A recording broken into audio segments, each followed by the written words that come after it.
pido ayuda económica para seguir mi obra, que es para la restauración de la Iglesia a través de esta congregación femenina de religiosas ecuménicas de Guadalupe, que prepararán candidatos para los seminarios diocesanos y tal vez religiosos, pero primeramente para este seminario nuestro de Tijuana. Invito a las muchachas a que vengan. Vamos a tener, si Dios quiere, un retiro para jovencitas, para niñas, diríamos, ¿verdad? Luego les avisaremos las fechas, estén pendientes, que tengan una experiencia de convivir con estas jovencitas consagradas a Dios, que puedan palpar de una manera visual, auditiva, con los cantos, la música sagrada, ver las flores, los arbolitos, el campo, el lugar donde se preparan las futuras religiosas, las religiosas del futuro, las misioneras que han de cambiar la faz de la tierra. Comuníquense con nosotros. Hoy es el domingo primero de Cuaresma y la predicación obligada son las tentaciones. La tentación es un arma del demonio, una de las diferentes maneras con que el demonio nos ataca, la principal de todas, porque debemos ver la finalidad. La brujería en sí lleva al pecado, pero la tentación directamente te jala, te arrastra, de manera que le pedimos a Dios en el Padre Nuestro, en el texto original griego que conservamos, ¿verdad? Me eisenenkes eispeirasmon, que traducido al latín, et ne nos inducas in tentación. En español sería, no nos induzcas en tentación. En español se cambió desde hace muchísimo tiempo. No nos dejes caer. Pero no está bien hecha la traducción, ¿eh? La verdadera traducción, no nos induzcas. Como en inglés. Do not lead us. Un líder es el que empuja, el que lleva. Into temptation. Ahora se ha cambiado. Cambien lo que quieran. Pero la realidad es esta.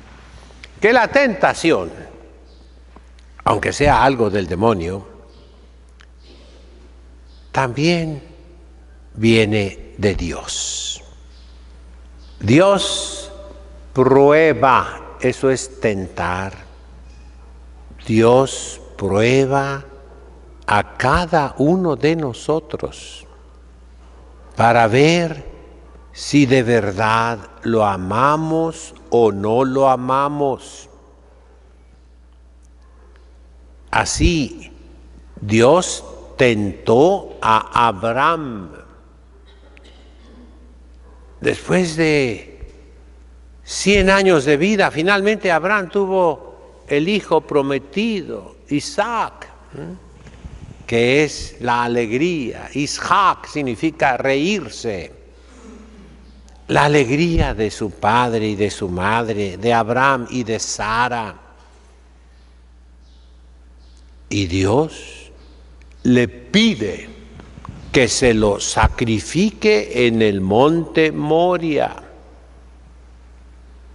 donde se edificará el templo de Jerusalén. Jerusalén está fundada como ciudad bien compacta. Ahí suben las tribus del Señor, Lo han cantado ustedes muchas veces, ¿verdad? ¡Qué alegría! Cuando me dijeron, vamos a la casa del Señor. Ya están pisando nuestros pies tus senderos, Jerusalén. Pero ayer estudiamos, antier, el número dual en hebreo, mis alumnas. Les decía yo que en la gramática existe el accidente gramatical que se llama número.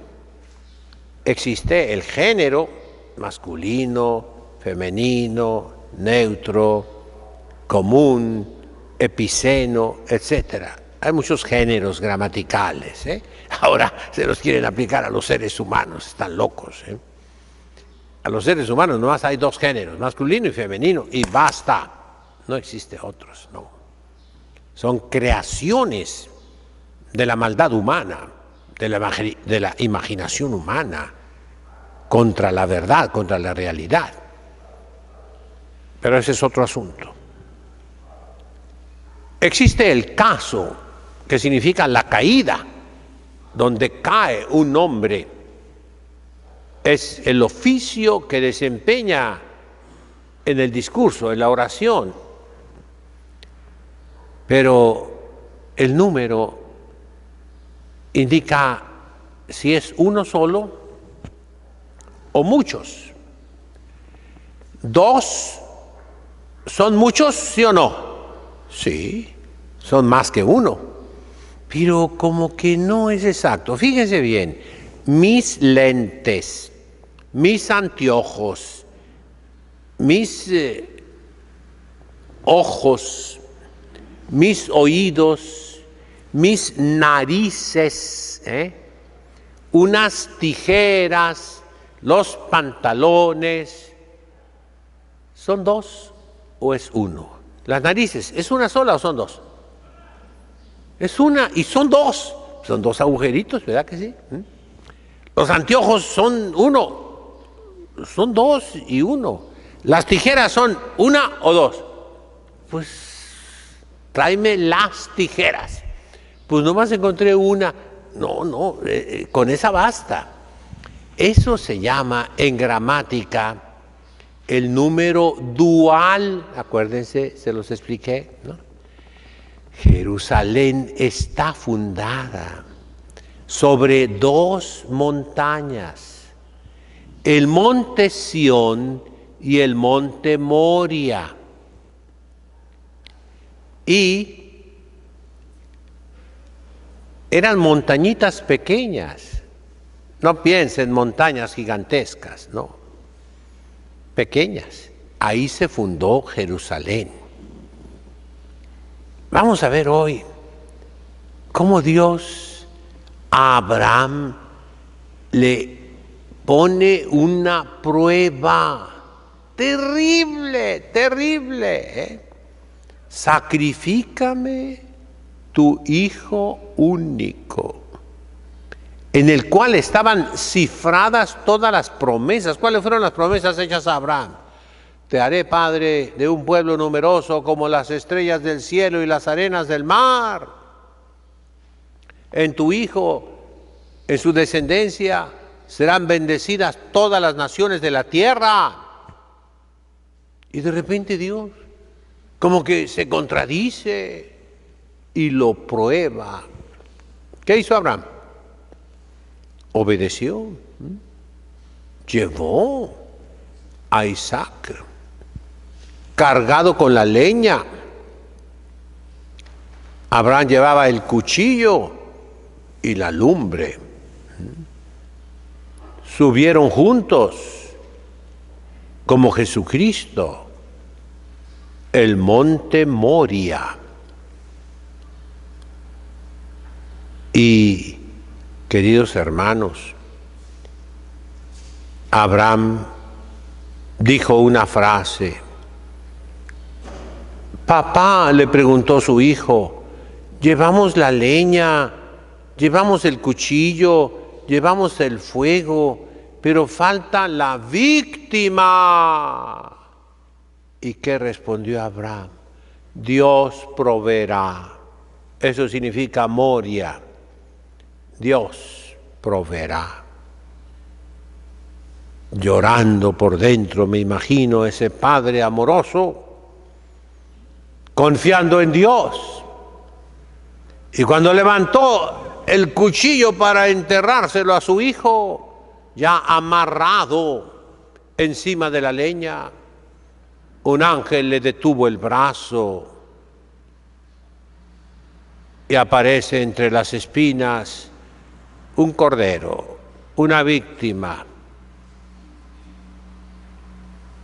Ese símbolo de Jesucristo.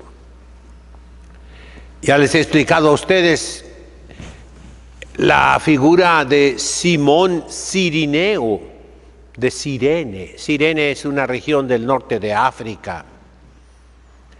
Ese hombre ayudó a Jesucristo a llevar la cruz al Calvario, la leña diríamos.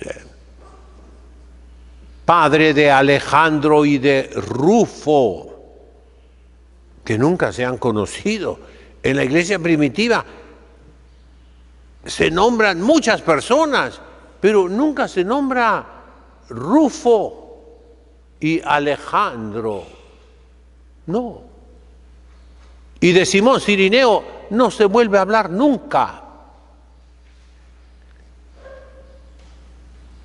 La tradición cristiana nos muestra que era Isaac. Isaac vino a ayudar a nuestro Señor Jesucristo a subir al monte Calvario con la cruz. Isaac fue padre de Esaú, que se llama Rufo, ese es tu nombre, ¿eh? ¿Qué significa Rufo? Peludo, velludo, pelirrojo.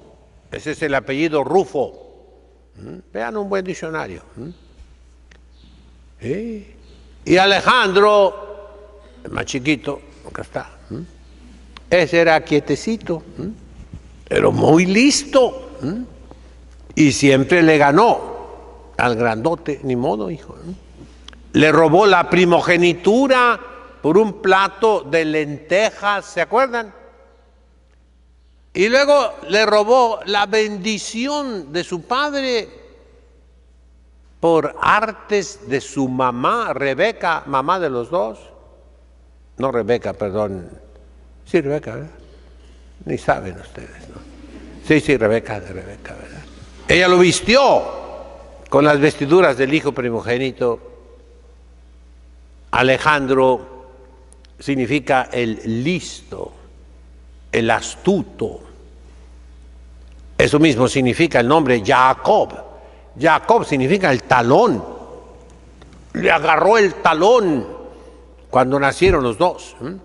Primero asomó la cabecita y Jacob, pero luego se volvió a meter y salió el güero, el peludo, pero el otro salió agarrándole el taloncito, no se dejó.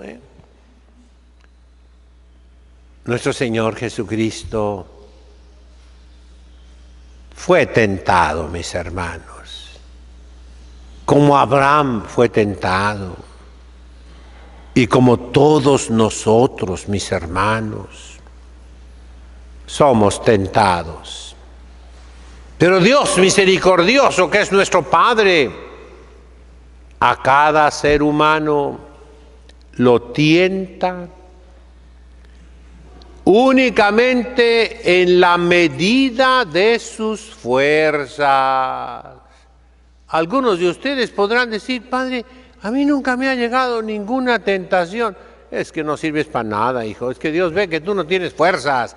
Si te pone una tentación, vas a doblarte, vas a fracasar. Y Dios, que es bueno, dice: no, a ti no. ¿A quién tienta Dios? San Pablo lo dice aquí. ¿Cuáles son esas tentaciones? En la epístola, ¿no? Dice nuestro Señor: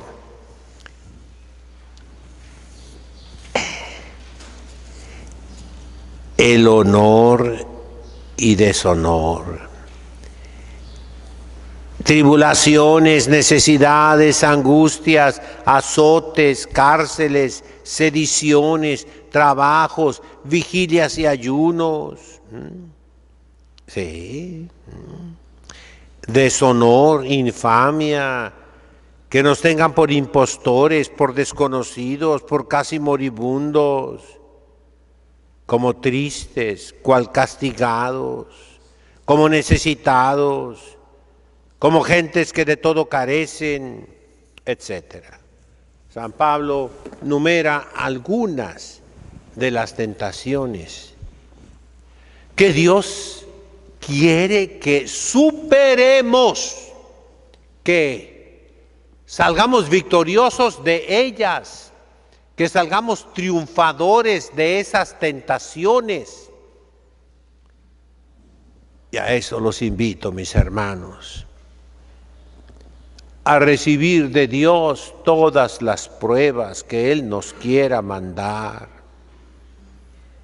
En este momento providencial, nos dice el Papa Benedicto XVI, esta época en la que nos tocó vivir, démosle gracias a Dios que nos tocó este tiempo. Difícil, sí, pero con una gracia de Dios tan potente, tan poderosa, que estamos seguros de la victoria, del triunfo, del buen éxito, mis hermanos. Dios nunca permite que la tentación sea superior a nuestras fuerzas. Y me dirijo, como siempre, con mucho amor, con mucho respeto, a los señores cardenales, arzobispos, obispos y sacerdotes, mis hermanos. ¿Cuántas tentaciones tenemos que superar? Primero, la tristeza, la enumera San Pablo. ¿Qué es la tristeza? El desaliento, el desánimo, el apachurramiento, el ver que no podemos hacer nada, que el pecado domina por todas partes, que nadie piensa en Dios, que a nadie le importa Dios, y nosotros estamos encargados de esas personas, de salvarlas, de redimirlas, de quitarles el pecado, y nos vemos incapaces, inhábiles, impotentes. No podemos. Hay un canto de esos modernones, ¿verdad? No podemos caminar. ¿Se acuerdan, verdad? Ese cantito, ¿cómo anduvo dando lata? Pero digo, ¿cómo anduvo difundiendo por todas partes, verdad? Y así se sienten los sacerdotes el día de hoy. Es una tentación. Dios quiere que la superes. ¿Cómo? ¿Cómo? Con esa frase de Abraham, nuestro padre en la fe. ¿Cuál es la frase que dijo Abraham? Dígamela. ¿Cuál? Dios proveerá. A Dios le importan más que a ti esas personas. Lo mismo vale para un papá, una mamá, que ve sus hijos por el mal camino, que no quiere saber nada de Dios. Dios proveerá. Ten confianza. No sucumbas a esa primera tentación terrible, la más fuerte del demonio, con la que más almas se lleva al infierno. Porque de la tristeza viene la desesperación. Y la desesperación es ya un pecado contra el Espíritu Santo. ¿Y a dónde lleva la desesperación? Al suicidio. No nos hagamos tontos. El demonio eso quiere. Que te mates. Que acabes con tu vida. Y así, cuerpo y alma al infierno. Pero hay otra tentación. La tentación de la impureza, de la lascivia, de los vicios blandos, dicen los padres de la Iglesia, que es todo lo que se refiere al cuerpo: comer, beber, la flojera, la lujuria. Y ahí el demonio avienta sus redes y parece que tiene a todo el mundo ya en su red, como los pescados en el mar. Hemos visto películas, la pesca moderna ahora industrial, ¿verdad? Los barcos avientan unas redes gigantescas y con grúas enormes jalan, y la red viene repleta de miles, millones tal vez de peces que caen prisioneros en la red. Así parece que el demonio ha ganado la batalla en todas partes. El Papa Benedicto, cuando era cardenal, el Papa Juan Pablo II lo mandó a hacer el Via Crucis del Viernes Santo en el Coliseo y dijo unas palabras terribles que después quitaron del sitio oficial del Vaticano, Pero él decía: dentro de la Iglesia parece que hay más cizaña que trigo. Palabras de uno que iba a ser papa. Hay más cizaña que trigo dentro de la Iglesia, para que lo haya dicho él. Por ello, mis hermanos, Dios proveerá. Vamos acogiéndonos a la Santísima Virgen María. Ella es la que ahuyenta al demonio. En el himno guadalupano que cantamos en México, ahí se nos dice: ella con su lumbre está rodeada de lumbre del sol.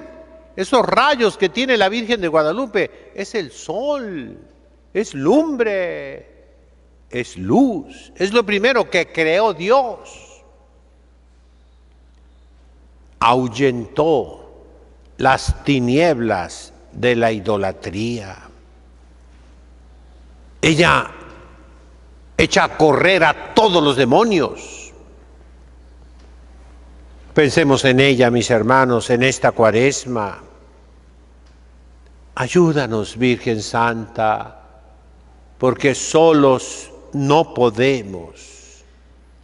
Una vez aquí en el catecismo vino un niño chiquito, güerito, muy chamaquito, ¿verdad?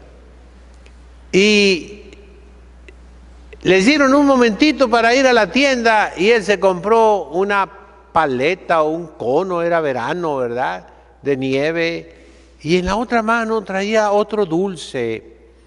Y le dijeron a los niños: tráiganse su banquito, ya ven esos banquitos que usamos como estos del acólito. Y el niño con las dos cositas decía: yo no puedo solo, yo no puedo solo. Pues no soltaba nada, ¿verdad? Hasta que alguien le ayudó, ¿verdad? Así nosotros, aunque seamos cardenales, arzobispos, obispos, sacerdotes, no podemos solos. Vamos a pedirle en esta Cuaresma que nos acompañe la Santísima Virgen contra el demonio. Ella le aplastó la cabeza al demonio. Vamos, mis hermanos, a luchar. Cristo nuestro Señor, ¿con qué desbarata las tentaciones? A ver, el remedio, ¿cómo le hace nuestro Señor contra el demonio? Con la Sagrada Escritura. También está escrito: no tentarás al Señor tu Dios. Porque el demonio le decía: aviéntate, usando la Biblia, pero mal interpretada. Él, interpretando bien la Biblia: no tentarás al Señor tu Dios.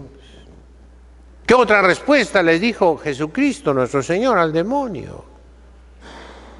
No solo de pan vive el hombre, sino de toda palabra que sale de la boca de Dios, la Sagrada Escritura, el Evangelio. Y al final se calma todo. Se va el demonio, lo hace correr nuestro Señor. ¿Y qué sigue? Nuestro Señor, que tenía hambre, vienen los ángeles del cielo a servirle. Y así va a pasar contigo, hombre. Resiste la tentación, supérala. Hay una bienaventuranza, no es de las 8 que pronunció en el discurso de la montaña nuestro Señor, no. Es una bienaventuranza de los libros sapienciales que la Iglesia repite en la liturgia. Beatus vir qui suffer tentationem. Bienaventurado el varón que sufre la tentación. Por quoniam cum probatus fuerit accipiet coronam vitae. Porque una vez probado, recibirá la corona de la vida. Así termina la Biblia en el Apocalipsis. Al que venza. Por eso existe entre los cristianos la costumbre de poner nombres cristianos. Vicente, ¿qué significa? El que vence, el que sale triunfador, el que sale victorioso. Cada uno de nosotros debemos llamarnos Chente, Vicente, porque le aplastamos la cabeza al demonio en nosotros mismos. Y entonces lo haremos en bien de los demás. Los invito a la fuerza, a la fortaleza, a la confianza en Dios, a repetir toda esta Cuaresma: Dios proveerá, y a seguir en el camino bueno, mis hermanos, a luchar. No te desanimes. En nombre del Padre, del Hijo, del Espíritu Santo.